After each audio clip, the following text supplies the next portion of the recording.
Hello bachcho, let's read the question. The question is a rod whose ends are A and B of length 25 cm is hanged in a vertical plane. When hanged from point A and point B, the time periods calculated are 3 seconds and 4 seconds respectively. Given the amount of inertia of rod about axis perpendicular to the rod is in the ratio of 9:4 at points A and B, find the distance of the centre of mass from point A. तो हमको क्या करना है, distance find out करनी है point A से। ठीक है, तो हमें क्वेश्चन में क्या दे रखा है, हमारे पास दो रॉड है, सॉरी हमारे पास एक रॉड है जिसके दो एंड्स हैं, एक एंड ए है और एक एंड बी है। अब हमने क्या किया, एक बार तो ए एंड से हमने क्या किया, इसको हैंग कर दिया है वर्टिकल प्लेन में, और दूसरी बार हमने क्या किया है, इसको बी एंड से हमने इसको हैंग कर दिया, मतलब इस बार बी यहाँ पर है और ए एंड यहाँ पर है। ये हमारे पास पहली कंडीशन थी, ये दूसरी कंडीशन है।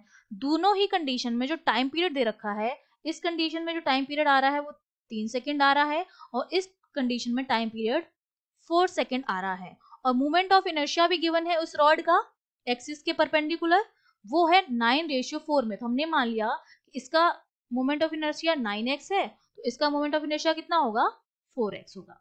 तो अब इस क्वेश्चन को सॉल्व करने के लिए हमें जिस की कॉन्सेप्ट की जरूरत है वो हमारा क्या रहेगा, की कॉन्सेप्ट। अगर मैं यहाँ पे की कॉन्सेप्ट लिखूं तो सबसे पहले तो आपको पता होना चाहिए कि ये जो क्वेश्चन है वो कंपाउंड पेंडुलम से है, क्योंकि जो मोशन हो रहा है, ऑक्सीलेशंस जो हो रहे हैं वो कंपाउंड पेंडुलम वाले हो रहे हैं। वर्टिकल प्लेन में क्या कर रहा है, ऑक्सीलेट कर रही है ये रॉड, तो कंपाउंड पेंडुलम की तरफ बिहेव करेगी। और किसी भी कंपाउंड पेंडुलम को एक ऑक्सीलेशन पूरा करने में जितना टाइम लगता है वो हमारा होता है टाइम पीरियड।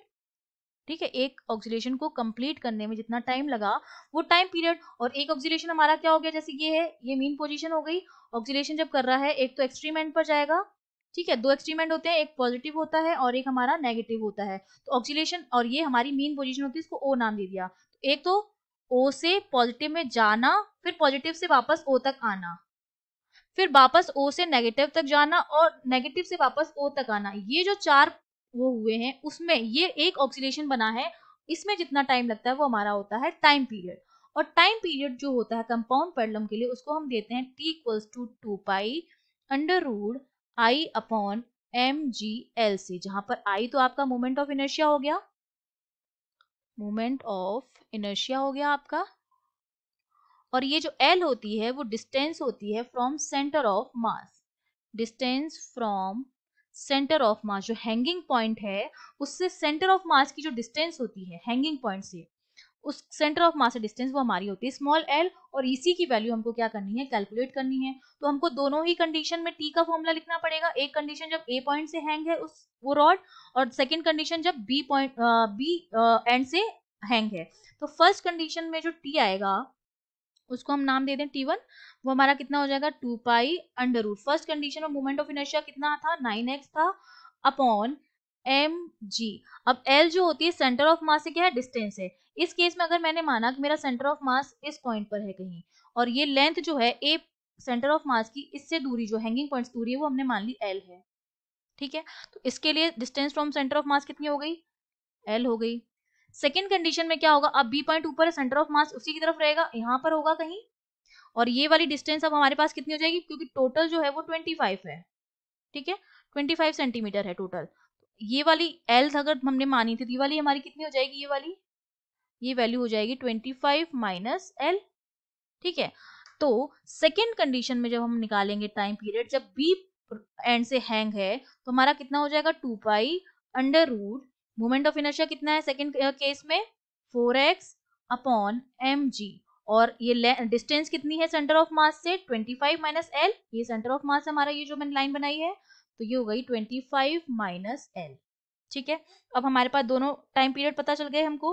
अब हम क्या करेंगे, इनको इक्वेट कर दें, ठीक है, दोनों ही कंडीशन में। और T1 और T2 की वैल्यू भी हमको गिवन है, ठीक है, तो वो हम वैल्यू रख देते हैं 3 सेकंड इसके लिए। T1 आपका 3 सेकंड दे रखा है, ये आपको 3 सेकंड गिवन है, और ये आपको कितना गिवन है 4 सेकंड गिवन है।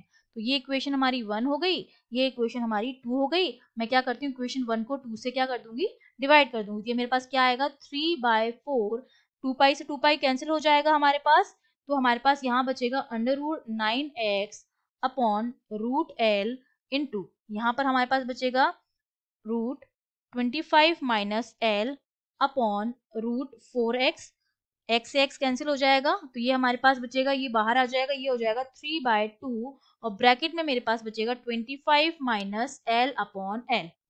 ठीक है, और ये 3/4 जो हो जाए, यहाँ से 3 से 3 कैंसिल हो जाएगा और 2 से 4 कैंसिल हो जाएगा, तो ये वैल्यू मेरे पास क्या बचेगी 1/2, दैट इज इक्वल्स टू, क्योंकि ये जो value 1/2 equals to 25 minus L upon L. ठीक है, अब यहाँ का अगर मैं रूट हटा के इस तरफ ले आऊं तो इसका क्या हो जाएगा, स्क्वायर हो जाएगा। समझ में आ रहा है? 25 माइनस एल अपॉन एल पे क्या था, रूट था आपका, उस रूट को हटा के मैं इस तरफ लेके आई तो क्या हो जाएगा, स्क्वायर बन जाएगा। तो अब मैं स्क्वायर हो जाएगा तो ये कितना मेरा हो गया 1/4 हो गया, that is equals to 25 minus L upon L. अब तो सिंपल क्रॉस मल्टीप्लीकेशन है, जब आप क्रॉस मल्टीप्लीकेशन करेंगे तो एल की जो वैल्यू आती है फाइनली वो आपकी आती है 20 सेंटीमीटर। तो यही हमको कैलकुलेट करनी थी सेंटर ऑफ मास से जो डिस्टेंस है फ्रॉम पॉइंट ए से डिस्टेंस एल ही थी, तो 20 सेंटीमीटर आ गई। अगर बी से पूछा जाता तो कितनी हो जाती, 25 में से हम 20 को माइनस कर देते तो वो 5 होती। अगर बी से पूछा जाता तो 5 सेंटीमीटर आती, ए से पूछा जा रहा है तो हमारी कितनी हो जाएगी 20 सेंटीमीटर। तो डी ऑप्शन क्या हो गया, करेक्ट हो गया। I hope you understood well, all the best.